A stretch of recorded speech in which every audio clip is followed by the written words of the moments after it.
Boa noite. Quando ele falou que é com muito carinho, né? Eu pensei nisso, eu falei, nossa, realmente, estou sentindo o carinho de cada um. Se vocês estiverem me ouvindo com carinho, aí eu fico calma. Hoje a gente vai conversar sobre mocidade, a gente vai falar um pouquinho também de infância, adolescência e da relação pais e filhos. É muito comum a gente ver no dia a dia e também na ficção, né, seriados, novelas, filmes, uma relação difícil entre pais e filhos, né, em determinada fase.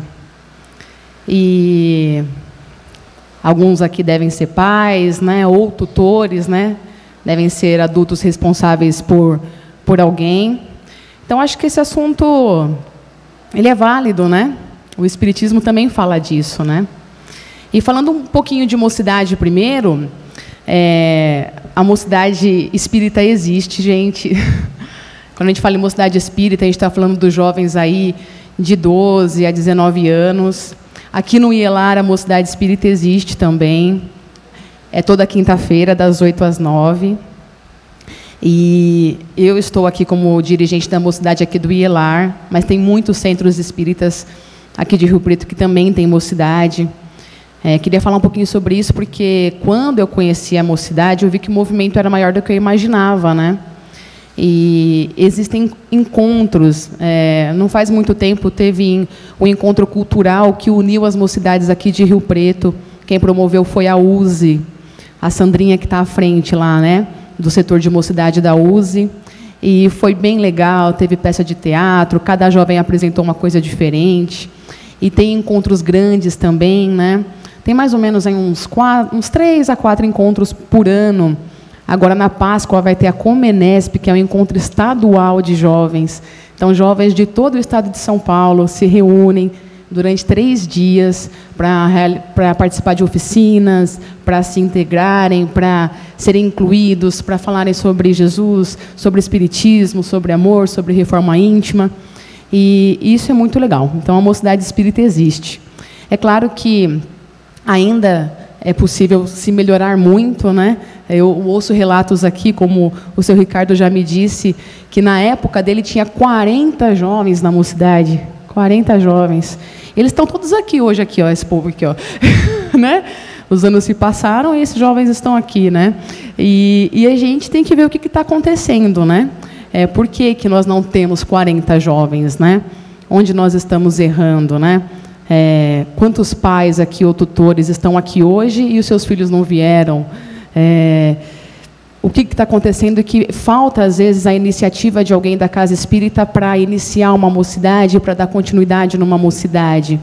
Então, eu acho que o primeiro passo é a gente tocar no assunto, né? Em palestras, em estudos, as diretorias das casas espíritas conversarem sobre isso, porque o espiritismo tem que continuar, né? Do mesmo jeito que faz bem para a gente quer que faça bem para o próximo e ele tem que crescer. Então, a mocidade faz parte desse processo de crescimento. Tá bom? E já iniciando agora, falando mais aí sobre a infância, né? Eu pensei, né? Caramba, a gente fala de reencarnação e a gente sabe que a gente está aqui para evoluir, que foi o meio que Deus escolheu da gente ser responsável pela nossa evolução, pelo nosso crescimento. E por que será que Ele escolheu que, em certa fase da vida, nós teríamos que ser crianças, né? Nesse mundo que estamos, nessa fase evolutiva em que nos encontramos, nós passamos pelo período da infância. Por que será que Deus escolheu esse caminho, né? Esse período? E Allan Kardec, ele fez uma pergunta relacionada a isso, lá no Livro dos Espíritos, a questão 383. Ele falou assim, né? Qual é para o espírito a utilidade de passar pelo estado de infância? A resposta foi: o espírito, se encarnando para se aperfeiçoar, é mais acessível durante o período da infância. As impressões que recebe e que podem ajudar o seu adiantamento, para o qual devem contribuir aqueles que estão encarregados da sua educação. Enfim, eu me confundi um pouco na entonação aqui, mas é o seguinte, deixa eu abaixar aqui. Deus, Ele, que é soberanamente justo e bom, Ele escolheu que a gente teria um período da nossa vida em que a gente estaria acessível às impressões externas, né? Acessível às impressões externas. E essas impressões externas, elas seriam responsáveis aí por nos ajudar a nos aperfeiçoarmos, né? E essa fase realmente é da infância, né? A criança, o jovem, ele é uma esponja, tudo ele aprende. Às vezes a gente fala assim, nossa senhora, como ele é inteligente, ele aprende tudo. Claro que existem diferenças aí, tem crianças que são um pouco mais inteligentes do que outras mesmo, né? Mas é natural dessa fase, gente. A criança está ali, totalmente aberta, receptível a aprender tudo, né? A organização física dela e também a organização cultural, que é o meio que ela se encontra, é propício para isso, para ela ser influenciada, para ela ser persuadida. E quando a gente fala em organização frágil, né, nesse período da infância, a gente fala de diversas coisas, como ela é frágil financeiramente, né, ela não consegue dar conta de si mesma financeiramente, intelectualmente falando também, fisicamente, toda pequenininha, não consegue manusear, fazer as coisas para si. E ela depende totalmente do adulto para tudo, né, para se proteger, para se alimentar, para entender, para evoluir, para sobreviver.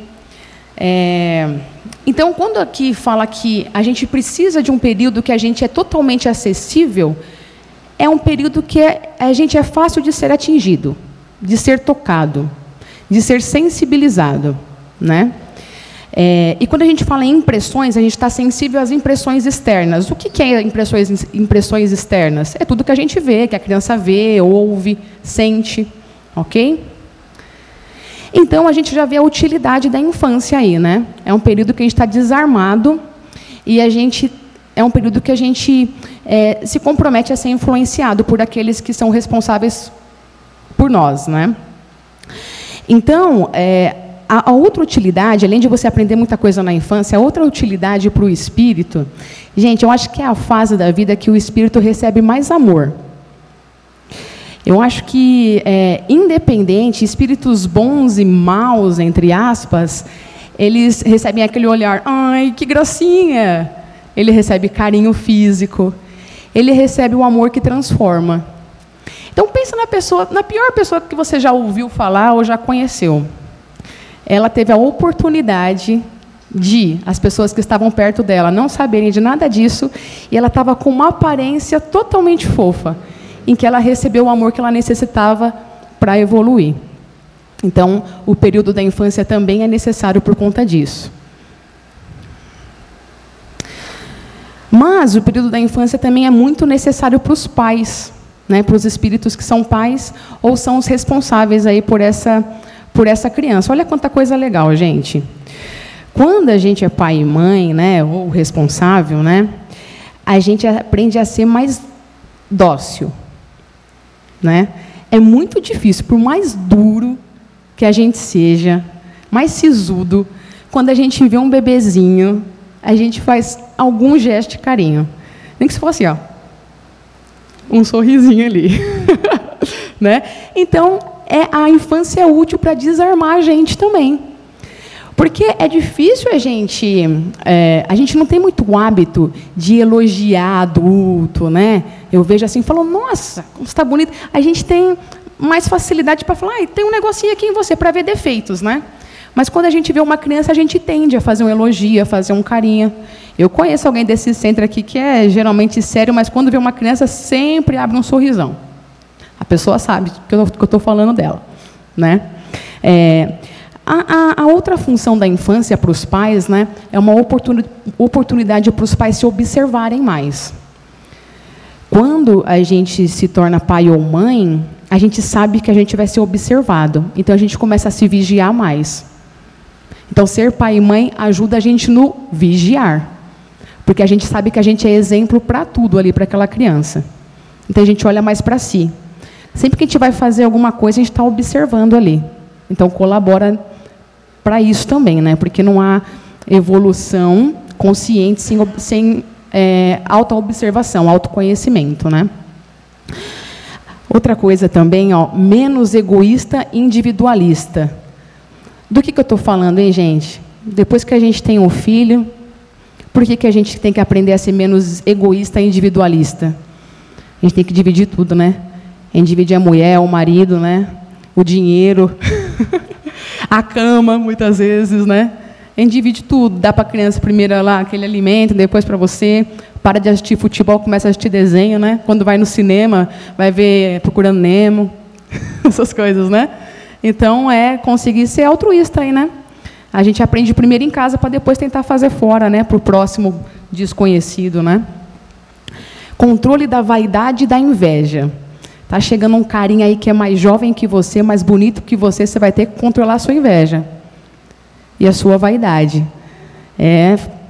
Saiu de cena, agora a história é dele, né? Ou dela, enfim, né? Do filho. A infância é útil também, falando dos responsáveis aí dos pais, aprender a amar e a respeitar, a perdoar e admirar aquele espírito. Quem será que é esse espíritozinho que está na sua casa? E que ali, por meio dessa relação de vocês, você está tendo a oportunidade de aprender a conviver, a amar, admirar, perdoar, né? Olha quantas oportunidades de evolução a gente tem nessa relação pai e filho, né? Exercitar a paciência. Isso aqui eu nem vou exemplificar, né? O choro de madrugada, né? A birra. Quanta oportunidade, né? Exercitar a aceitação. Esse aqui a gente vai falar mais para frente.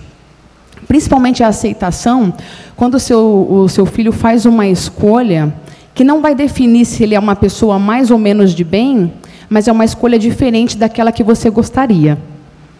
Então, você vai ter que aprender a aceitar as escolhas dele, né? Entender que ele não é seu, né? Não é a sua posse, ele é um indivíduo, ele tem o direito de escolher coisas diferentes da que a gente quer, né? E, por fim, eu citei alguns exemplos aqui, mas tem muitos, tá? Aprender a ter responsabilidade. Eu brinquei com o meu irmão que assim que nasceu o primeiro filho dele, nasceu um pai também. É impressionante como... E vem auxílio, né? Tem um auxílio, a gente não fica na mão, né? Então, aquele molecão, do nada, virou um pai. Claro que foi aprendendo aos poucos, mas, sei lá, muda. Então, uma oportunidade para ter responsabilidade. E mais, para exercitar autoridade. Eu acho que esse é o mais difícil. Como você vai exercitar a sua autoridade, né? Colocar limites ali, ensinar valores, guiar, criar regras, punir quando for necessário. Que trabalhão, hein? É bastante coisa. Então, conclusão, o período da infância, gente, não é só útil para a criança, é útil para os pais. Ou seja, não é só os filhos que dependem da gente, a gente também depende deles. Certo? Afinal, a gente pode considerar a paternidade como uma missão? Essa questão também foi abordada lá no Livro dos Espíritos. A resposta é a seguinte: é, sem contradita, uma missão. É, ao mesmo tempo, um dever muito grande e que obriga, mais do que o homem pensa, sua responsabilidade pelo futuro. Deus colocou o filho sob a tutela dos pais para que estes o dirijam no caminho do bem e facilitou sua tarefa, dando-lhe uma organização frágil e delicada, que o torna acessível a todas as impressões.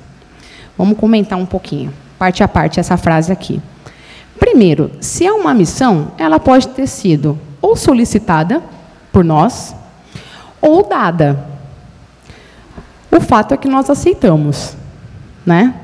Seja pedindo ou se ofereceram, a gente aceitou. Tanto que quem é pai e mãe aí, né, ou tutor, essa é a sua realidade. E se ela foi dada a você, ó, boa notícia, isso quer dizer que você dá conta. Deus não dá nenhuma missão para você fracassar. Ele olha quem tem habilidades, quem tem condições para desempenhar bem aquela missão, para ser vitorioso no fim. Ok? Outra coisa, ele fala aqui que é um papel que obriga a ter responsabilidade pelo futuro. Isso é bem interessante a gente pensar nisso depois, né? Então, é mais que isso, é um dever que obriga a gente a ter responsabilidade pelo futuro. Eu senti aqui que ele abre, né? Futuro pode ser o futuro da criança, o meu, da sociedade. Eu acho que é meio aquilo que a gente é um pouco responsável pelas atitudes dos nossos filhos, né? Porque a gente, de alguma forma, influenciou ali, né? Colaborou para aquela decisão dele. Mas é bom para a gente pensar sobre isso. Ele fala, é mais que um dever, é uma responsabilidade para com o futuro. O que eu mais gostei aqui, ele fala, afinal, qual que é o objetivo dessa missão? Qual que é a sua missão ao ser pai e mãe? Olha que legal, é simples assim, ó. O papel do pai, mãe, o responsável, é conduzir aquele ser no caminho do bem. É conduzir aquele ser no caminho do bem. Não é levar no colo, não é tomar as decisões por ele, é conduzir. Ele está ali, ó. Você vai conduzindo por meio do seu discurso, das suas ações, do seu exemplo, a percorrer o caminho do bem. E o mais legal é que eles não ironizaram, né? Porque eles usaram essa palavra, facilitaram a tarefa. Aí deve ter gente que está pensando, será que me esqueceram? Porque não está fácil não, hein? Mas eles facilitaram a tarefa, aí eles se repetem, dando uma organização frágil e acessível à criança. Imagine como seria difícil educar um adulto, se já viesse adultão, grandão, marmanjão, assim, fala, ó, conduz ele no caminho do bem aí. Aí que ia ser difícil, né? Então, a tarefa foi facilitada. Então, é bom, gente, a gente ter filhos pelos motivos certos, né? Já que aqui nos orientaram, nos conduziram, qual que é a função, qual que é o papel, qual que é a missão de ser pai e mãe, é bom a gente ser pelos motivos certos, né? Coloquei algumas coisas aqui, ó. Não tenha porque você quer ter algo que é seu. Ai, meu filho. Isso aqui. Ok, mas não tenha para ser uma propriedade, né? Outra coisa, porque se você tiver com essa intenção, você vai se frustrar. Porque ele não vai ser. Ele vai crescer, ele vai ser independente, um ser individual. Aqui, não tenha, porque tem algo que é seu, né? Não tenha para fazer companhia, para te fazer feliz. O que mais? Para te ajudar financeiramente no futuro, para cuidar de você na velhice. Isso daí é consequência, né? Depende dos valores que você passou, automaticamente você vai ter o retorno aí, talvez a gratidão, né? Não tenha para realizar por meio dele as coisas que você não conseguiu realizar. Aí, às vezes, se você tem por conta disso, você fica ali, conduzindo as escolhas dele, né? A gente tem que ter filho, gente, para ajudar, com a intenção de ajudar alguém a evoluir. E mais, além de ajudar alguém a evoluir, para reparar, aproximar, fortalecer a relação com alguém, que é com aquele espírito que vai ser o seu filho ali, né? Afinal, gente, tá bem? Ok, Bartira, eu entendi, mas afinal, o que é conduzir? Como é que eu faço para conduzir meu filho no caminho do bem? Porque o bichinho é tinhoso. Como eu faço, né? Eu tenho que falar tudo que ele deve fazer? Né? Gente, vamos seguir o cara, vamos seguir quem é o pai mais inteligente de todos, que é Deus. Ele proíbe a gente de tudo? Ele priva a gente de viver? Ele fica tomando as decisões por nós? Ele não faz isso, né? Então, primeira coisa, primeira dica, para você conseguir decidir se você está, na verdade, educando, conduzindo, ou se você está privando, né, o seu filho.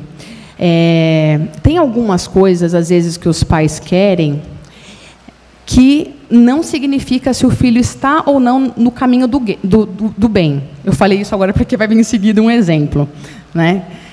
Por exemplo, o seu filho, ele ser hétero ou ele ser gay, diz se ele vai ser uma pessoa mais ou menos do bem?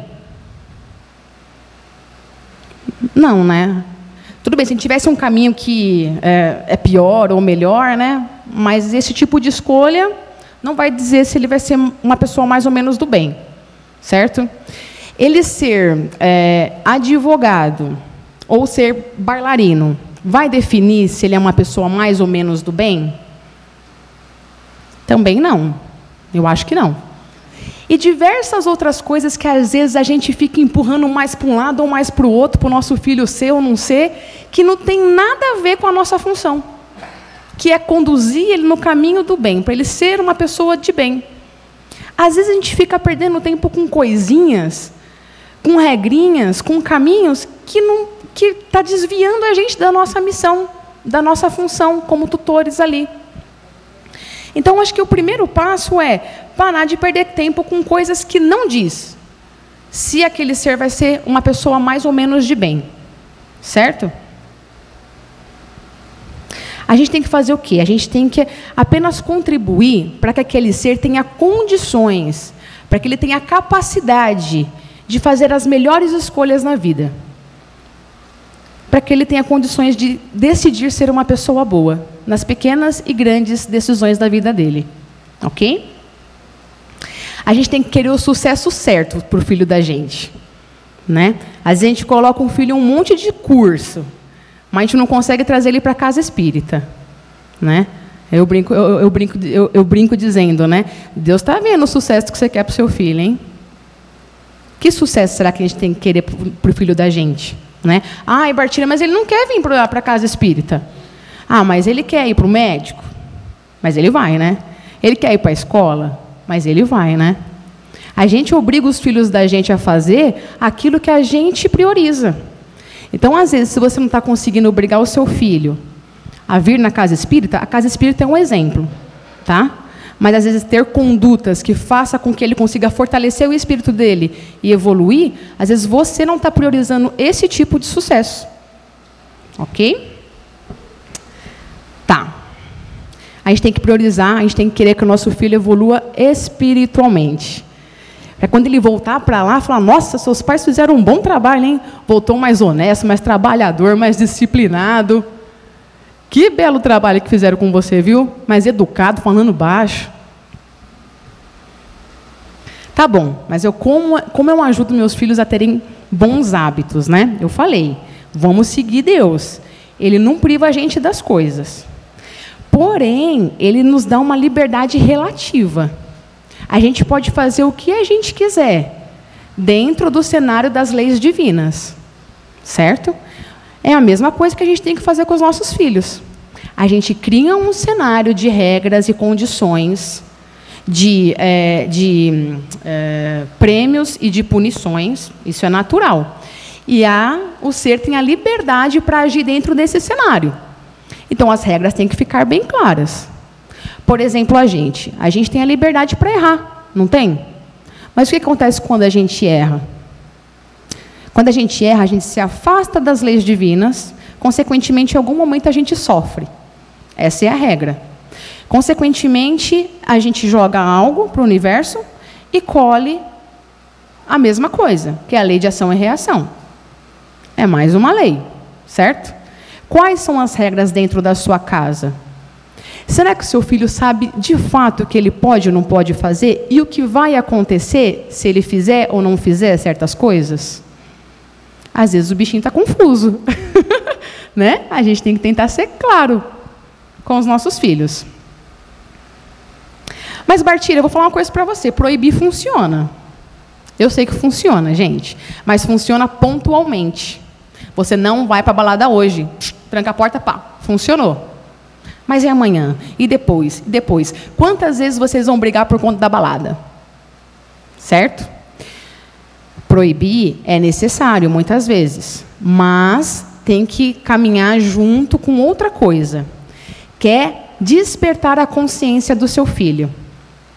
trabalhar para que ele tenha consciência e ele consiga fazer boas escolhas. Então, assim, que escolha que vocês acham, né, que os nossos filhos vão fazer com relação à balada, quando eles entenderem de fato o que acontece lá? Os espíritos encarnados e desencarnados que estão presentes lá. E qual que é a influência, qual que é a energia, quais os pensamentos que acontecem nesse tipo de ambiente.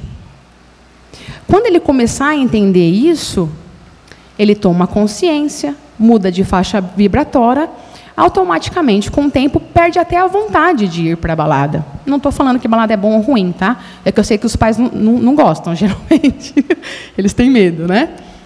A mesma coisa sobre drogas, por exemplo. Que escolhas que você acha que o seu filho vai fazer com relação a drogas, quando eles entenderem tanto os prazeres como as consequências boas e ruins, muito ruins, desse tipo de ação, né, que é usar droga. Entender tudo, fisicamente e espiritualmente falando. Outro assunto muito comum, sexo. Que escolhas você acha que os seus filhos vão fazer quando eles entenderem de fato qual o objetivo do sexo, o que acontece ali se for feito de forma desregrada, com múltiplos parceiros, com muitas pessoas. Mas, para a gente despertar a consciência do nosso filho, primeiro a gente tem que despertar a nossa. A gente tem que se instruir sobre esses assuntos, né? Buscar informação, espiritualmente falando e fisicamente falando, para conseguir conversar sobre isso com eles e dar um exemplo sobre esses assuntos também. Beleza. Despertar a consciência do filho, né? Muitas vezes, a gente desconfia da inteligência dos nossos filhos. A gente acha que eles não vão entender se a gente jogar um papo aberto, real, né? Gente, lembra? Esponja, eles aprendem tudo. Eles têm muito mais condições de aprender do que um adulto. É claro que tem que saber como falar. Mas não duvidem da inteligência do filho de vocês, tá bom? Primeiro caminho, então, para despertar consciência, a gente tem que nos instruirmos, ok? E segundo, confiar na inteligência. Outro caminho também, para a gente conseguir conduzir as nossas crianças e jovens no caminho do bem, é dando o exemplo. Esse é o principal. Dar o exemplo, porque eles observam tudo, né? Então, eu coloquei algumas coisinhas simples, assim, que às vezes a gente passa batido e não aproveita a oportunidade. Cada atitude simples passa um monte de mensagem, mas um monte de mensagem mesmo, sobre o que é certo, sobre o que é errado. Nós somos referências, né? A gente tem que lembrar disso. Olha isso, gente. Coisinha simples. Coloquei aqui, ó. Faça reciclagem. Fale baixo, não grite, né? Tentar ter esse hábito, né? Dê bom dia, não xingar no trânsito. Tenha atos de gentileza na fila do mercado. Eu sei que a gente pode ficar de bobeira, mas quando tem uma criança perto, a gente tem que lembrar, nossa, toda hora é oportunidade para eu cumprir bem a minha missão, para eu ser um bom exemplo para essa criança que está perto de mim. Tenha uma obrigação doméstica na sua casa. Olha, as futuras esposas e maridos dos seus filhos agradecem se vocês darem esse exemplo. Ter uma tarefa, uma obrigação dentro de casa, né? Contribua com algo nos eventos de família, né? Participando das tarefas ali. Não faça piadas racistas. Essa aqui é muito importante. Às vezes, assistindo alguma novela, alguma coisa, a gente faz um comentário racista ou preconceituoso e, às vezes, a gente está falando do próprio filho da gente. E a gente nem sabe. E, às vezes, ele vai deixar de falar uma coisa para você mais 4, 5 anos por conta daquele comentário que você fez. Meu pai pensa daquele jeito. Entendeu? Não seja fanático por nada. Às vezes, a gente usa os filhos para propagarem as nossas ideias, né? A gente viu muito isso nas eleições. Crianças, por conta da influência dos pais, postando coisas a favor de tal ou tal partido, ou de tal candidato, até de forma agressiva, né? E os pais aplaudindo, gostando disso, né? E dentre outras coisas, né? Aquela coisa de não fazer o filho intermediar discussões de adulto. Fala para o seu pai isso, aquilo, outro. Achar que os filhos têm que cuidar das dores da gente. Às vezes a gente vai lá e desabafa, seu pai é isso, sua mãe é aquilo, não sei o quê. Você não fica do meu lado, envolver ele nessas situações que a gente não consegue lidar, né? Imagina se a gente não consegue, ele que está numa organização frágil, ele vai conseguir? E estar por perto. A gente observa muito que realmente a interação entre pais e filhos, ela tem diminuído, né, por conta da tecnologia, por conta da falta de interesse dos pais também, pela falta de interesse dos filhos, né?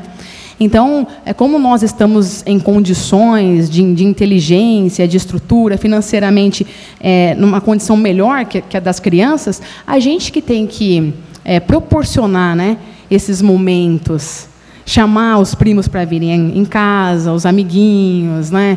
Enfim, pensem, sejam criativos, criem situações para poder interagir com o filho de vocês, né? Porque o que acontece, né? Se não tem convivência, se não tem convívio, não tem intimidade. Então, seu filho não consegue confiar em você. Aí a gente fala assim, ai, meu filho não me conta nada. Nossa, ele prefere contar lá para o Facebook, tem que entrar no Facebook para ver o que meu filho está sentindo. Por que será? Será que ele quer matuto do mato? Tímido demais? Ou será que simplesmente ele não te conhece direito? Porque ele não convive com você, você não pergunta as coisas. Quando eu falo você, somos nós, tá?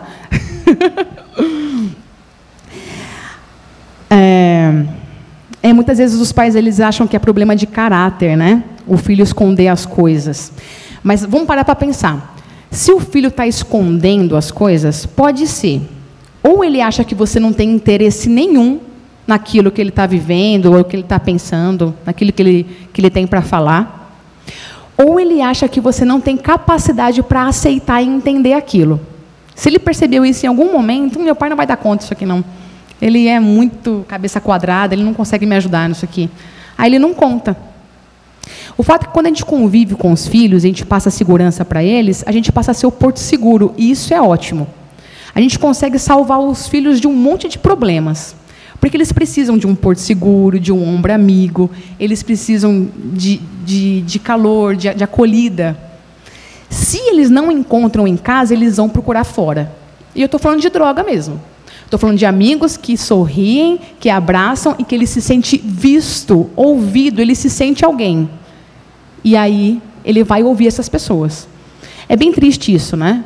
Às vezes a gente cria um filho tal, e aí ele vai lá e ouve e atende o coleguinha, que ofereceu algo tão ruim para ele. Eu não estou falando que a causa é só essa, tá? Mas eu estou falando que às vezes a gente tem que puxar a responsabilidade para nós e não só culpar a falta a escolha ruim do filho. Vamos ver aqui. Resumindo, como a gente faz para conduzir os nossos filhos aí no caminho do bem, né? É conversando com eles, é falando com eles abertamente sobre os assuntos, é sendo o exemplo, aproveitando as oportunidades para fazer boas escolhas porque eles estão de olho na gente, é deixando-o viver assim como Deus nos deixa viver, não privando ele. Olha coisas que eu escrevi aqui, ó. Ele precisa viver experiências, conviver com pessoas, enfrentar desafios, o primeiro emprego, a primeira entrevista, o frio na barriga, as dores, frustração, ele precisa viver isso. A gente não pode privar eles disso.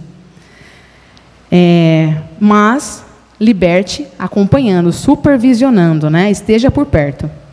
E interagindo, convivendo, participando também é uma forma da gente conduzir no caminho do bem, né? Gente, por que as coisas mudam na adolescência? Isso eu acho que acontece em todos os lares, né?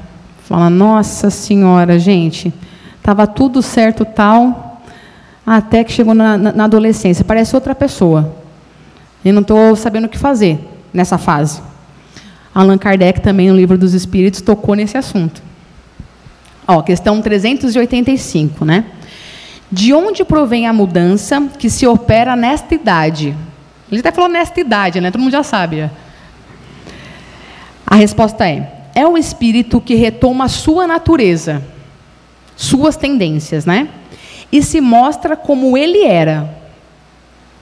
Quando os filhos não têm mais necessidades dessa proteção, dessa assistência que eles deram durante 15 ou 20 anos, eu achei legal que eles falaram a idade, ó, entre 15 e 20 anos, né?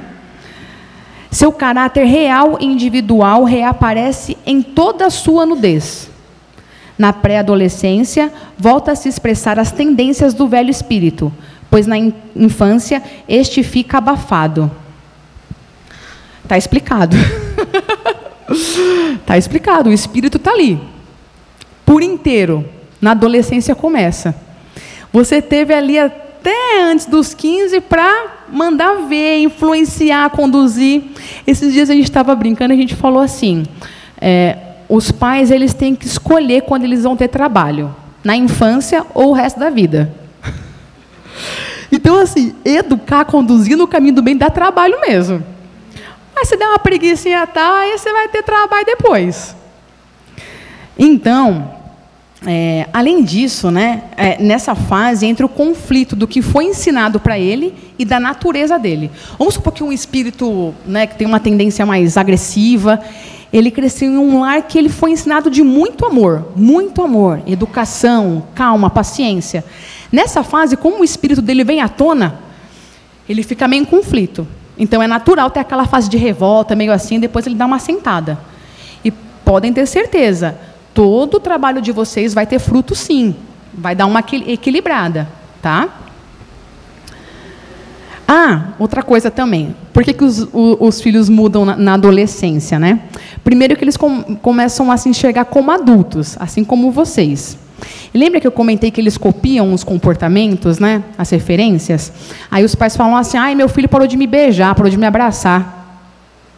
Primeira coisa, vocês ficam beijando e abraçando adultos? Às vezes ele observou a vida inteira que você não faz isso com seus irmãos, com os tios, com seus pais. Aí ele cresce, se vê como adulto e para de fazer também. Então, para você ensinar seu filho a abraçar, beijar, ser carinhoso, além de fazer com eles, tem que fazer com os outros adultos também. Tá bom? Tudo é sinal, tudo é mensagem que a gente passa. Gente, beleza, meu filho virou adolescente, mas e se eu não for com a cara dele? Se eu não tiver afinidade com ele? Como é que eu faço? Se eu tenho essa missão, como é que eu faço? Ok, é normal. É normal.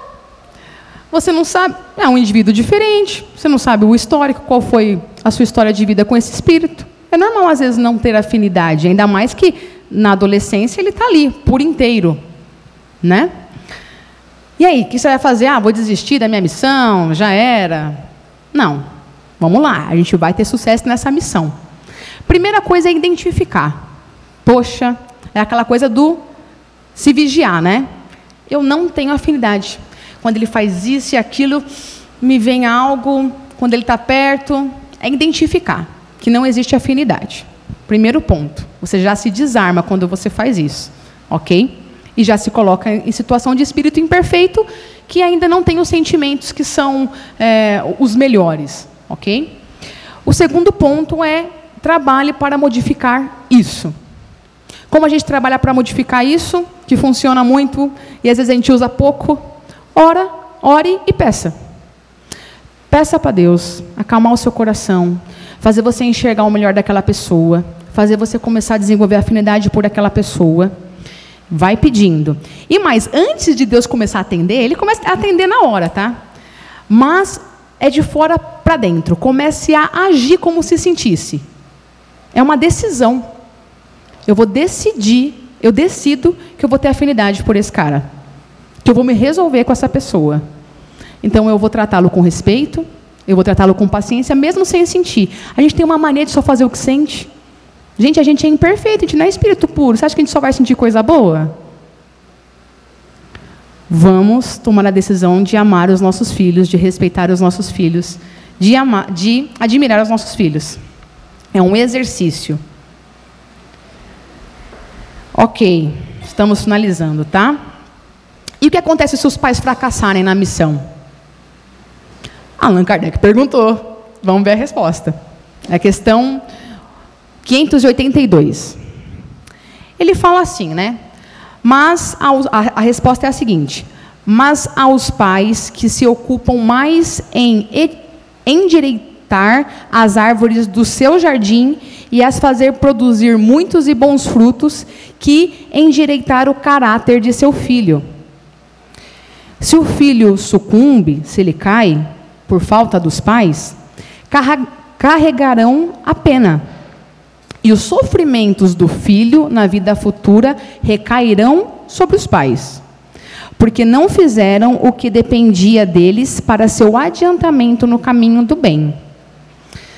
Aqui pode ser muitas coisas, né? Essa colheita de sofrimento, né, dos pais. Como pode ser aquela que eu citei, né? Se você não tem trabalho no começo, você tem trabalho o resto da vida. Você sofre mesmo as consequências, né? Então, aqui é um fato. Além do filho sofrer, que ele fala, os sofrimentos do filho na vida futura recairão sobre os pais. Então, além dos filhos sofrerem, se você não faz bem o seu papel, você também sofre. Ok. Agora, falando um pouco com os filhos, né?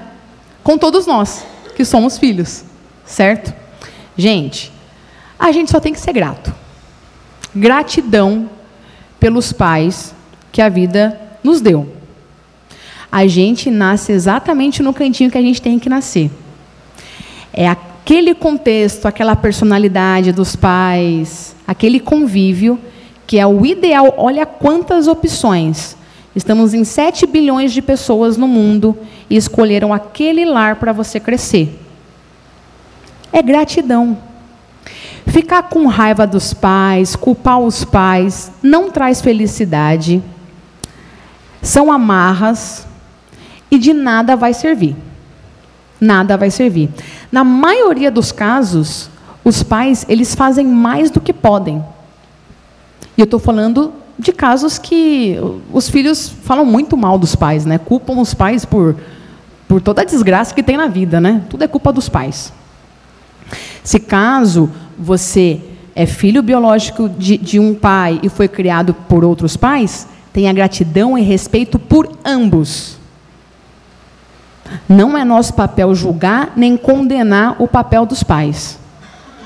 Primeiro passo também, nós reconhecemos, é claro, nós crescemos como espírito adultos, que já tem um histórico, né, espiritual e já tem uma certa inteligência, nós reconhecemos que condutas dos pais são boas e ruins, mas apontar, jamais. Liberte o pai e a mãe de qualquer tipo de acusação, de qualquer tipo de culpa, ok?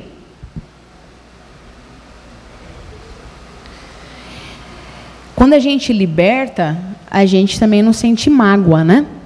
Claro que, tá bom, não vou ficar xingando meu pai e minha mãe, mas eu estou muito magoado.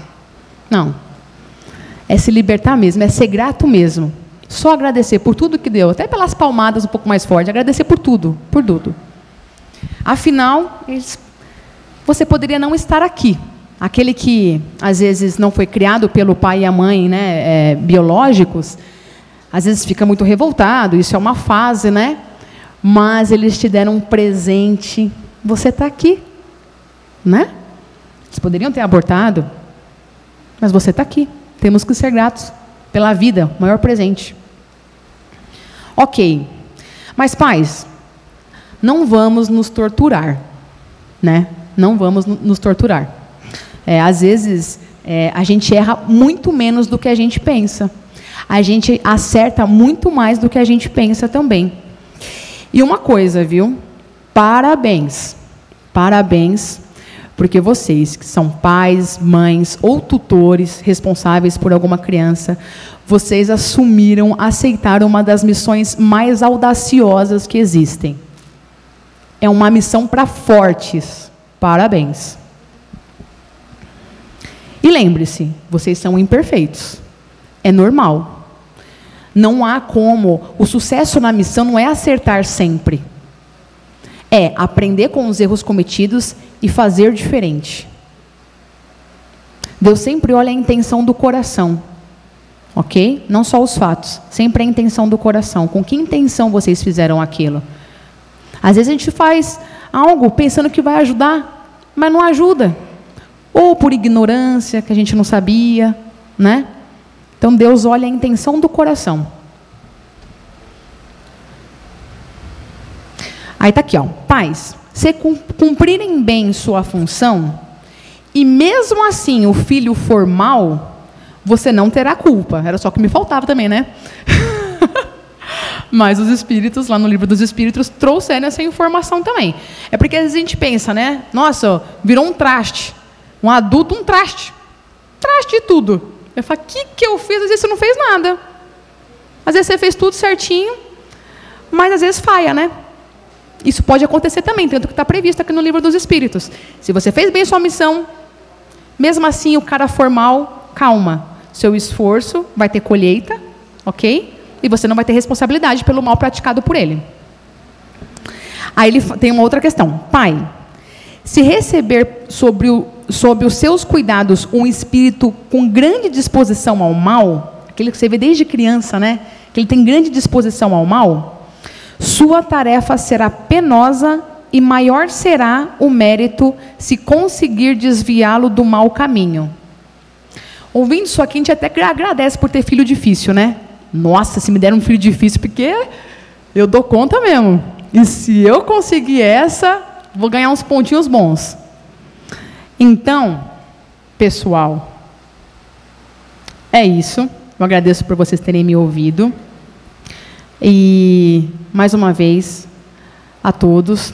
E aqueles que não têm filho nessa reencarnação, com certeza já tiveram em outras, ou terão. Então, parabéns para vocês também, tá? Por aceitarem essa missão.